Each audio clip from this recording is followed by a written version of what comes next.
Դե ինչ հարգելի հեռուստադիտողներ, ինչպես հաղորդման սկզբում խոստացել է, այսօր խոսելու ենք այս սեզոնին ամենատարածված հիվանդությունների եւ առողջական խնդիրների մասին, ինչպես օրինակ մրսածությունն է, հարբուխը եւ առհասարակ շնչառական վարակները, փորձենք դրանք տարբերակել, հասկանանք ինչպիսի ախտանշաններ են լինում եւ իհարկե երբ եւ որ դեպքում պետք է անհապաղ դիմել բժշկի։ Այսօրվա իմ հյուրն է ինֆեկցիոն հիվանդությունների ազգային կենտրոնի բժիշկ-վարակաբան Մարիամ Հակոբյանը։ Ողջույն Մարիամ։ Եկեք նախ սկսենք նրանից առհասարակ ինչ են իրենցից ներկայացնում շնչառական վարակները, որովհետև շատ են տարբերությունները, միգուցե շատերը գիտեն, բայց եւ շատ հաճախ նույնականացնում են կարծես թե գրիպը, մրսածությունը, հարբուխը ու առհասարակ վարակները։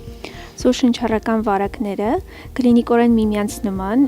ախտանիշներով ընթացող հիվանդությունների մի խումբ են, որոնք բնորոշվում են շնչառական համակարգի տարբեր հատվածների ախտահարմամբ եւ հիմնականում հարուցվում են վիրուսներով։ Դրանք ավելի ակտիվ են աշնան եւ ձմռան սեզոններին։ Պատճառները մի քանիսն են, քանի որ վիրուսները ավելի կայուն են ցածր ջերմաստիճանային պայմաններում։ Երկրորդ պատճառներից մեկը, որ մարդիկ ավելի հաճախ գտնվում են փակ տարածքներում եւ փակ տարածքներում գտնվելով չոր օդը նպաստում է քթի եւ ըմպանի լորձաթաղանթի չորացմանը եւ ավելի խոցելի այն դարձնում վիրուսների ընկալման նկատմամբ եւ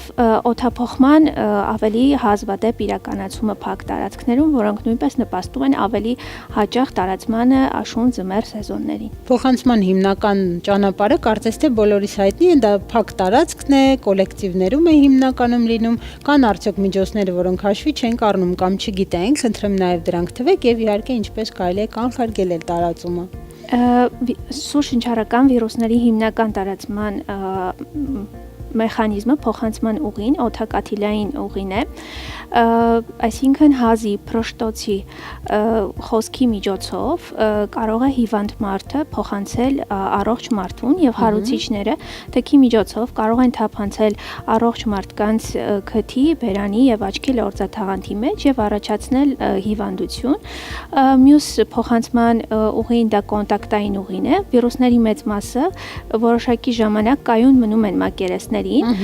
հետևաբար մակերեսների հաճախակի ախտահանումը նույնպես կարևոր է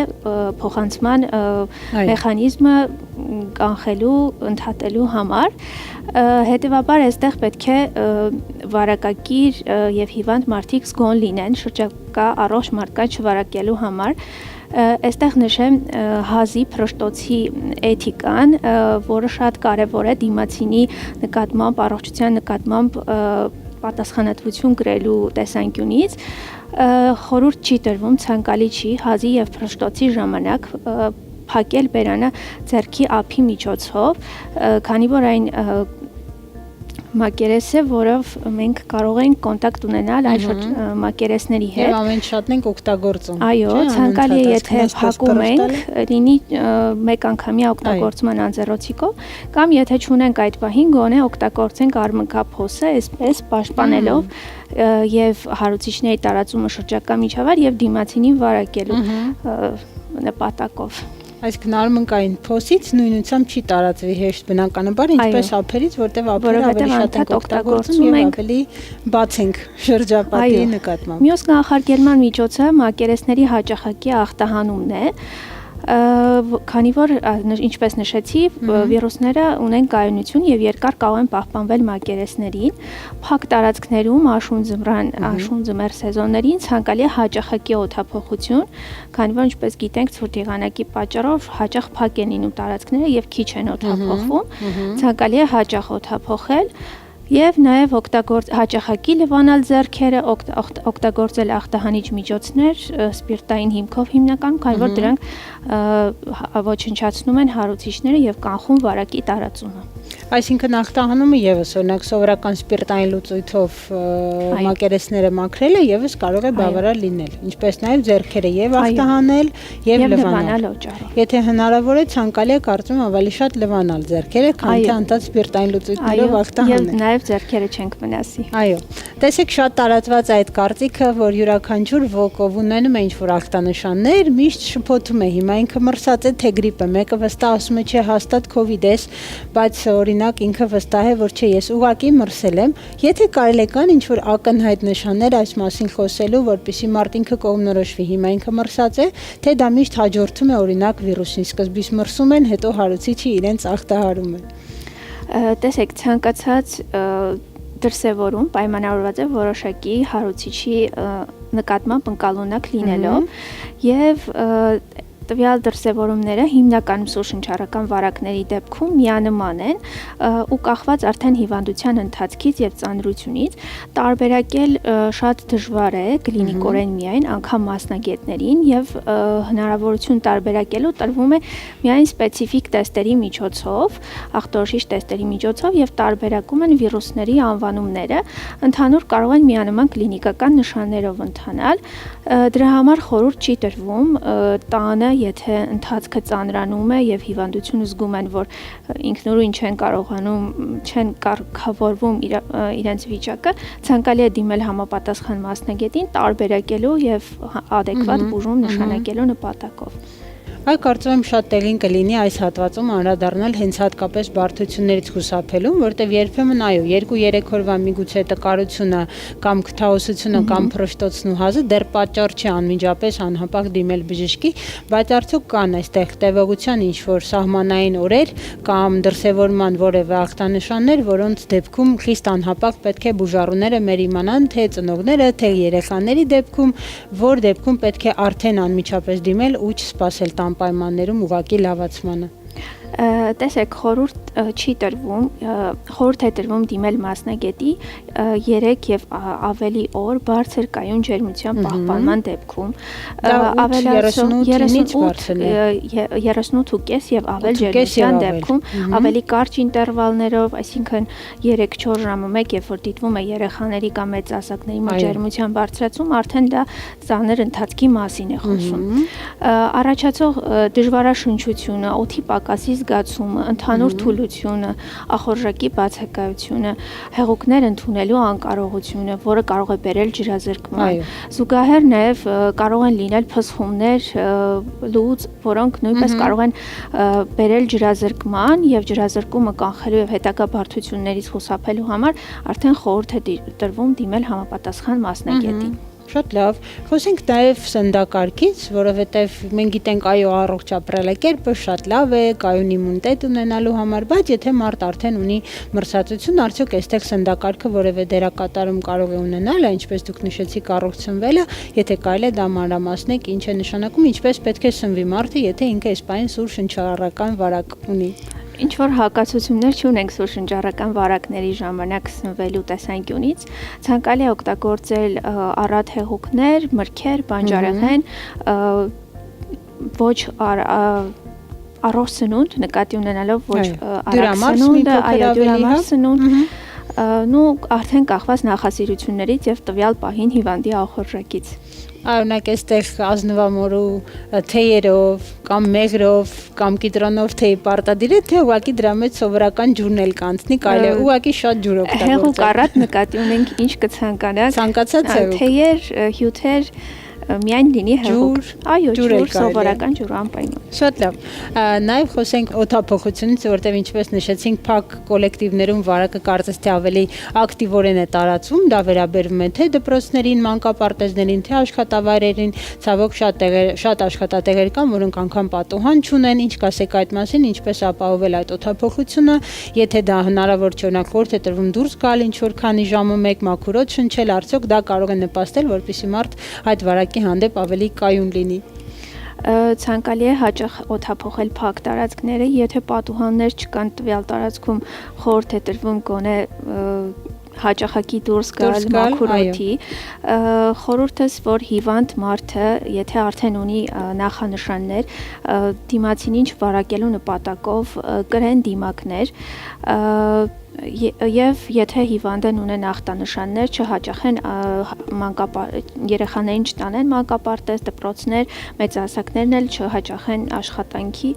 քանի որ դրա համար տրվում է անաշխատունակության թերթիկ եւ հիվանդը կարող է մնալ տանը, լավանալ եւ չտարածել վարակը, չվարակել այլ մարդկանց։ Շատ կարևոր բան ասեցիք, Բժշկուհի Մարիամ, որովհետեւ այս դեպքում շատ ծնողներ զբաղված են, աշխատավարից բնականաբար խուսափում են բացակայել, բայց այս դեպքում ստացվում է, որ հիվանդ երեխան հաճախելով կոլեկտիվ կարող է վարակը ել ավելի շատ տարածել ու շատ առողջ երեխաների վարակել։ Այստեղ պետք է հաշվի առնել նաեւ ճիշտ եք ասում մեր անձնական պատասխանատվությունը, ինչպես հասկացա, մենք միայն խոսում ենք պաշտպանվելուց, բայց չմոռանանք, որ այդ վարակը մենք ինքներս կարող ենք տարածել, եթե այդ կանոններին չհետևենք։ Ցավոք երեխաները չեն կարող տվյալ կանոններին տիրապետել եւ կանխել վարակների տարածումը, այդ պատճառով մանկապարտեզները, դպրոցները ավելի խոցելի են դառնում այս շրջանում եւ մենք բռնկումներ ունենում ենք երեխաների շրջանում ավելի։ Այո, բայց հետո այդ վարակները տեղափոխվում են ընտանիքներ, ունենք տատիկներ, պապիկներ, այո, քրոնիկ հիվանդություններ ունեցող, այո, եւ տարածում ենք բոլոր։ Այդ ճիշտ ասացիք, իհարկե չեն տիրապետում, բայց կարծում եմ, որ դա հենց ամենալավ շրջանը երեխայի մեջ այդ մշակույթը զարգացնելու, սովորեցնելու, որտեղ մեծ հասակում նոր բաներ սովորեցնելը շատ ավելի բարդ է, իսկ օրինակ ծառայելը եւ ինֆորմացիան տրամադրելը փոքր ժամանակ ինձ թվում է ավելի տեղին կլինի։ Ինչ կասեք հակաբիոտիկների մասին, այդ դուք ասացիք, որ հակաբակտերիալ բուժումները խիստ ցանկալի է, որ միայն բժիշկների ցուցումով լինի, բայց այսօր էլի շատ են դեպքեր, երբ որ մարդիկ ուղղակի 2 օր հազացին, վերջ սկսում են իրենք ինքնաբուժությամբ զբաղվել, ընտրում են ինչ-որ սպեկտրի հակաբիոտիկներ եւ բուժում ինչով է դա վտանգավոր եւ ինչու չարժե այդպես վարվել։ Հակաբիոտիկները շատ կարևոր դեր ունեն, երբ դրանք նշանակված են տեղին եւ ցուցումով, ինչպես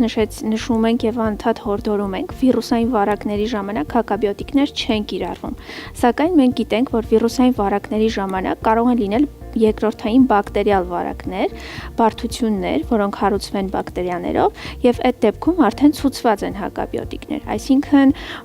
եթե ունենք բարդություն, կյանքին սպառնացող վտանգ, արդեն մասնագետի կողմից հատուկ ցուցումով, ճիշտ տեղաչափով, ճիշտ օրերի քանակով նշանակվում են հակաբիոտիկներ։ Քանի որ ծնողները չտիրապետելով 1-2 օր ոչ ճիշտ տեղաչափերով տալիս են հակաբիոտիկներ, արդեն հակաբիոտիկակայունության ռիսկը մեծանում է եւ հետագայում տվյալ հակաբիոտիկների օգտագործման արդյունավետությունը նվազում է եւ մենք որպես մասնագետներ ու կանգնում ենք խնդրի առաջ։ Շատ լուրջ խնդիր է դա։